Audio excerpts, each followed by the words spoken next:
okay, good. When we talk about engagement with the people, you know, it can only get the effect when we get to see them in the people's well-being, so to speak. Now, I try to see if we can break down all of this talk to the average man's understanding, so that he understands when you talk about policies. For instance, you talk about the pension funds administration and the others that has been conceptualized from the NESG. He would want to know how far he can benefit when you sit down and you bring some kind of idea, and you bring the idea before government, and maybe government buys into such idea or ideas. How does he really know that something positive is happening, so that we can now say, yes, truly? For instance, the economic management team of the president, the NESG, and some other economic groups are really working for his betterment. Well, thanks. I mean, you must look at it in terms of, you know, if we're conversing for good governance and sustainable economic development, what constitutes good governance? Okay, what constitutes sustainable economic development? I'm sure that for the level of development in Nigeria, you must look at it in terms of provision of the most basic needs of human existence: roads, water, health care, quality education, law and order, security. And so that if we're insisting that government should, you know, embrace policies that will promote good governance, what it translates to in various aspects of our national life are the things I just enumerated.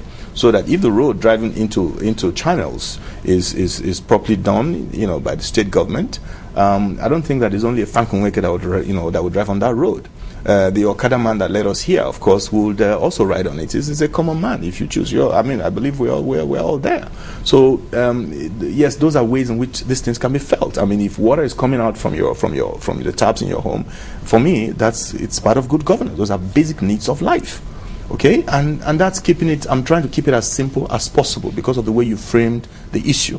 Okay, and so I think it may be ill-advised, for instance, if maybe one is looking at it in esoteric terms.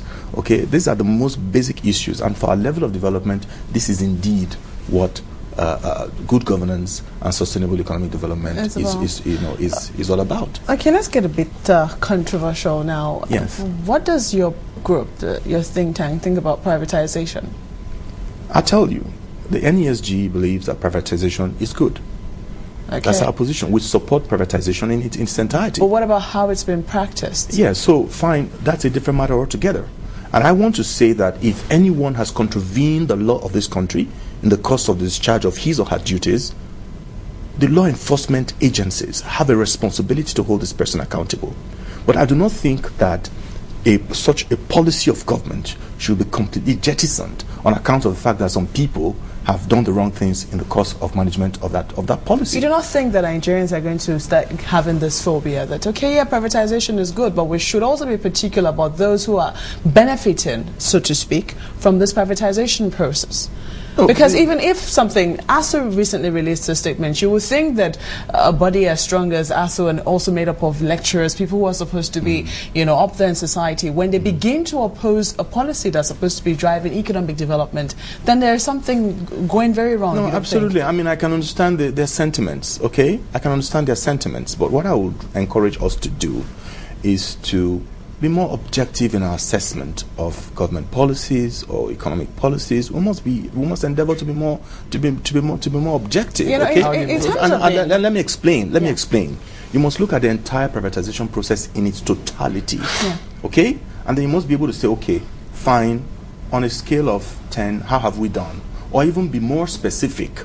Okay? Let us take all the government companies that were privatized. Okay? Let us look at what they were doing before they were privatized. Let us look at how much money government was spending on those enterprises before they were privatized. Then let us say, okay, since they were privatized, what has happened?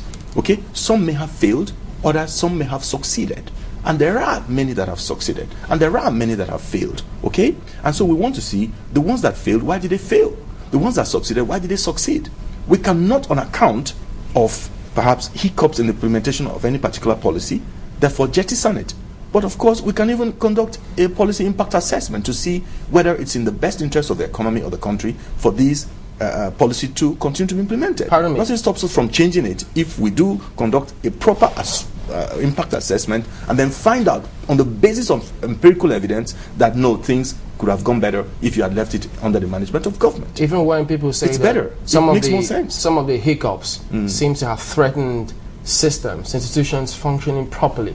I mean, if you hear some of those while they were testifying, those who didn't even bid for it, but some of those who got that, then you question the entire process as to the intention of the entire process. So, Chamberlain, see, that's what I'm encouraging you to do. Okay, it's yes, there's this, you know, emotional upsurge. Okay, and it's understandable.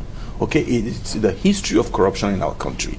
Okay, it's this feeling of, you know, these guys are there always for themselves. All they care is about themselves. They don't care about the ordinary people. It's a feeling we all share.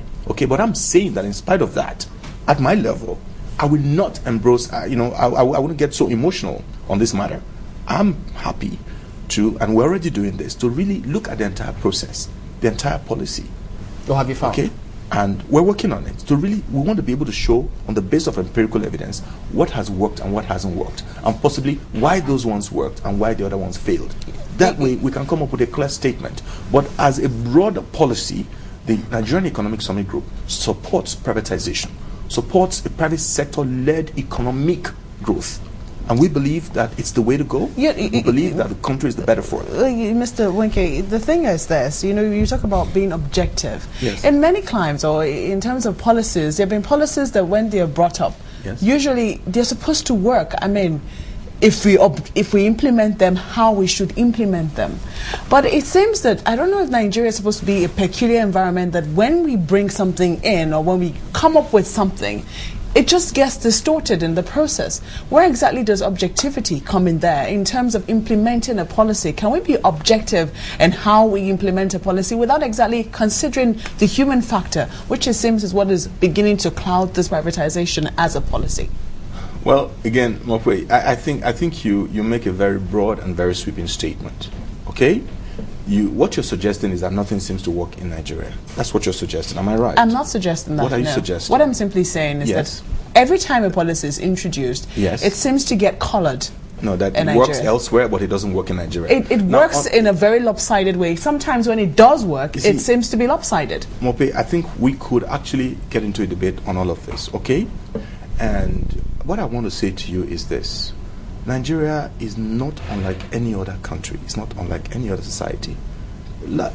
Generally speaking, okay? And even the most advanced economies have distortions within their systems.